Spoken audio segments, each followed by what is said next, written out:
Si vous regardez ces images, c'est que vous êtes certainement en pause cigare. Et vous avez bien raison.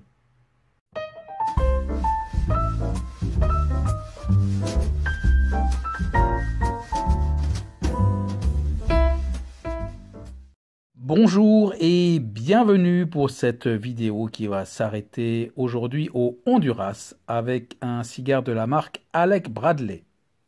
Deux mots sur cette marque. Alec Bradley, fondée en 1996 par un homme répondant au nom de Alan Rubin, un grand passionné de cigares bien évidemment qui décide de se lancer donc dans l'aventure de la commercialisation et la fabrication de cigares. Alors Alec Bradley, j'ai envie de dire Alec Bradley l'international parce que lorsque vous allez sur certains sites, notamment les sites de vente en ligne de cigares qui classent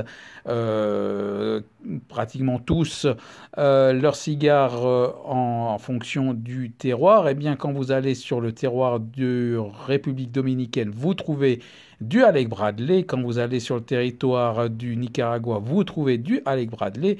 Et sur le terroir du Honduras, vous trouvez du Alec Bradley. Donc c'est une marque qui se disperse pas mal et on a de la peine vraiment à savoir de quoi il en retourne avec cette marque, où se trouve son siège principal, etc. Donc la réponse, eh bien, c'est au Honduras, avec la très très grande majorité des gammes de cette marque proposées sont plutôt d'origine du Honduras, principalement, un petit peu de Nicaragua et alors vraiment une minorité pour la République dominicaine.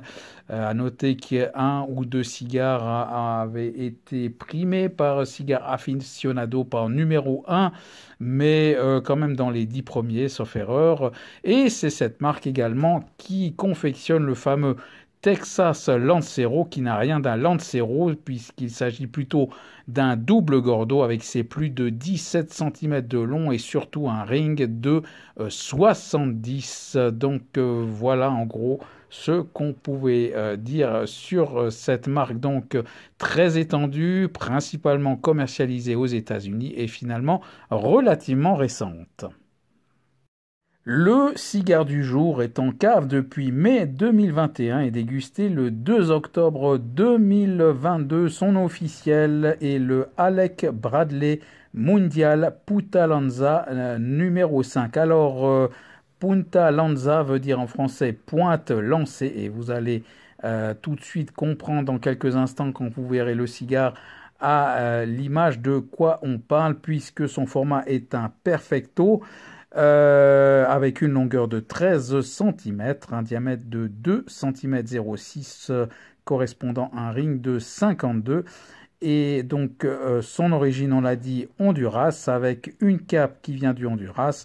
Quant à la sous-cape et la tripe, c'est un mélange Honduras et Nicaragua, avec son prix en francs suisses, 12 francs 90. Au niveau visuel, on se retrouve en présence d'un cigare dont la cape est plutôt de couleur, je dirais, Colorado Maduro. Une cape qui paraît vraiment bien posée, avec un peu de luisance, très finement nervurée. Et puis alors cette double bague principale bien chargée, mais relativement harmonieuse, avec des couleurs un petit peu passées, un peu pastel comme ça, je dirais un peu à l'ancienne, qui font bien son effet, avec un graphisme vraiment très agréable. Et puis on notera, pour revenir sur le cigare, cette forme donc avec le pied qui est donc rétréci, d'où son format perfecto, bien évidemment. Au niveau du toucher, alors je sens plutôt une certaine souplesse. Sous les doigts, c'est un peu granuleux, je dirais un peu rustique. Par contre, je ne détecte aucun point dur ni aucun point mou. Au niveau du pied, alors les senteurs nous envoient dans un environnement relativement doux et nous envoient en forêt, avec un côté vraiment boisé assez agréable, humide, avec un petit côté fongique. Donc l'image qui arrive tout de suite, c'est plutôt l'image d'une balade en forêt. Au niveau du tirage, celui-ci est relativement aéré. Et puis les saveurs à cru qui arrivent en bouche sont assez légères et rappellent là aussi plutôt l'arbre avec, je dirais plutôt une écorce d'arbre relativement lointaine. Sur ce premier tiers, alors les saveurs proposées sont plutôt terreuses et poivrées. À noter que la rétroolfaction, elle est très poivrée et vraiment un petit peu agressive, tout comme la fumée qui est abondante, mais vraiment très chargée en poivre et là aussi quand même un petit peu agressive et ce n'est pas ce qui est forcément des plus agréables. Le poivre alors vraiment domine, il est assez fort, puis il va se calmer au bout d'une dizaine de minutes et outre le poivre, on va retrouver un petit côté fongique en fond de bouche et les saveurs se font un peu plus légères. La terre, par la suite, aura tendance à être, donc ce côté terreux aura tendance à être remplacé par du bois et on se retrouve avec plutôt un mélange bois-poivre. Et sur la fin du premier tiers, à noter une cendre relativement grisâtre et pas spécialement blanche et on continue toujours avec ce boisé et ce fond plutôt poivre blanc, un poivre assez léger et en toute fin de premier tiers je décollerai la première bague. Au deuxième tiers, alors le bois prend des accents un peu plus chargés et se dirige tout doucement vers des notes un petit peu empyromatiques et j'observe que la cendre tient toujours. Malheureusement, celle-ci va tomber lorsque je vais décoller la deuxième bague. Je la décolle assez tôt vu que cette bague est assez large. Et le fait de décoller la bague et de travailler, je dirais, un petit peu le cigare va donc provoquer la tombée de cette cendre qui jusque-là avait fort bien tenu. Et puis sur la suite de ce deuxième tiers, on a toujours un bois vraiment bien prononcé avec une légère amertume qui va commencer à apparaître.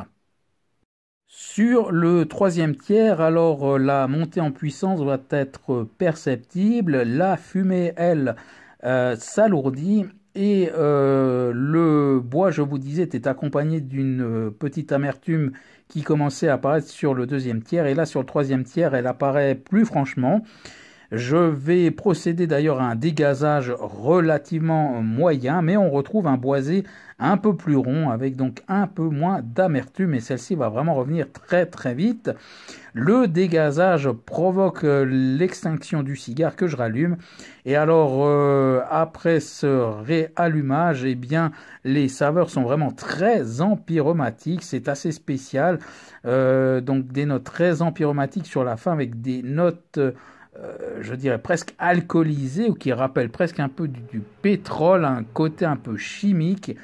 Et malgré cela, la longueur en bouche est quand même relativement faible. Elle envahit assez vite et assez fortement la bouche très rapidement, mais ça part quand même très très vite pour donc cette dégustation qui aura duré 1h18. On passe aux notes maintenant avec 7,8 pour le visuel, un joli cigare avec cette forme perfecto, cette belle double bague, on peut rajouter qu'Alec Bradley est assez coutumier de bagues très larges, il y a même des gammes qui proposent des cigares avec des bagues encore plus larges que celle-ci. Voilà pour la parenthèse, mais au niveau visuel, c'est plutôt un cigare qui donne envie. Au niveau de la qualité de fabrication, 7,8, une bonne note due à aucun décalage de combustion. Je n'avais détecté aucun point dur, aucun point mou. Donc à ce niveau-là, c'était vraiment très agréable. Pas grand-chose finalement à redire. Un bon collage de bagues, mais presque trop collés. En voulant les décoller, je vais à chaque fois frôler les déchirements. Et puis à noter qu'au cours de la dégustation, donc, comme je l'ai dit, le cigare s'est éteint à l'occasion du seul dégazage auquel j'ai procédé, ce qui est un petit peu dommage et dommageable pour la fabrication tout de même. La palette aromatique 6,3, alors c'est moins bon. Franchement, c'est une palette, je dirais, très carrée. On en reparlera dans le bilan, mais on a du terreux, du poivre, puis ensuite du boisé, mais qui vire à l'empyromatique et la fin du cigare, qui est quand même toujours très importante, car finalement, c'est le souvenir du cigare que l'on emmène avec nous, ces dernières bouffées, ces dernières saveurs, et c'était franchement mauvais. Je le dis franchement, avec ces notes empyromatiques qui tiraient un peu sur le côté chimique pétrole, c'était vraiment pas agréable du tout et je ne suis pas allé jusqu'au bout du bout, je dirais. Donc voilà, une palette aromatique un petit peu pauvre qui manque de nuances et qui n'avait pas vraiment de côté gourmand. J'ai beau essayer de chercher quelques notes de café, qui est quand même une des grandes lignes de saveurs souvent proposées sur la plupart des cigares, mais là que je n'ai malheureusement pas trouvé. Donc voilà, une palette aromatique un petit peu pauvre. Le rapport qualité-prix, 7,1, c'est correct, 12 francs 90 pour un Perfecto de 13 cm. Voilà, et avec une bonne qualité de fabrication. Donc je dirais voilà, dans la moyenne, sans plus un petit frein à cause donc de la palette aromatique, comme je viens de le souligner. Et la note globale est à 7,06, un cigare sauvé quand même par son visuel et sa qualité de fabrication. Sinon, on était clairement sous les 7. Et enfin, l'index de puissance, 6,8 sur 10. Alors au niveau du bilan, je le dis tout net, ce n'est pas un cigare que j'ai apprécié, notamment la fin. Comme je le signalais au début, les senteurs nous envoyaient un petit peu en forêt et c'est vrai que c'est un cigare que je verrais bien fumer en train de se promener en forêt, quelque chose qui ne demande pas une grande concentration avec sa faiblesse au niveau des nuances, de la finesse, un petit peu carré, un petit peu brut de décoffrage et un cigare effectivement que l'on pourrait fumer un peu comme ça sans y prêter vraiment attention en allant faire une balade. Donc vraiment il manquait un côté gourmand, il manquait de finesse dans l'évolution de ce cigare que j'ai trouvé un petit peu trop carré vraiment.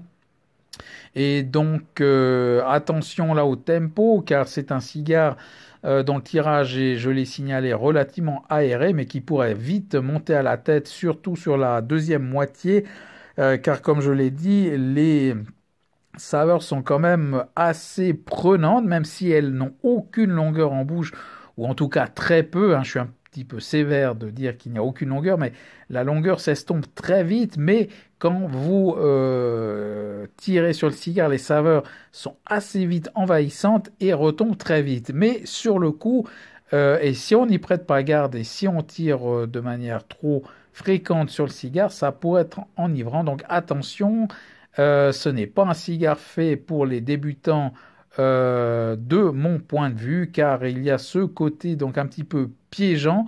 Et puis, franchement, au niveau de la palette aromatique, je suis pas sûr que cela pourrait séduire un amateur qui découvre le monde du cigare. Et en tout cas, je ne le conseillerais pas. Et pour ma part, ben, c'est le seul Alec Bradley que j'avais en cave. Et malgré le vieillissement de pratiquement, oui, une année et demie, on y était quasiment.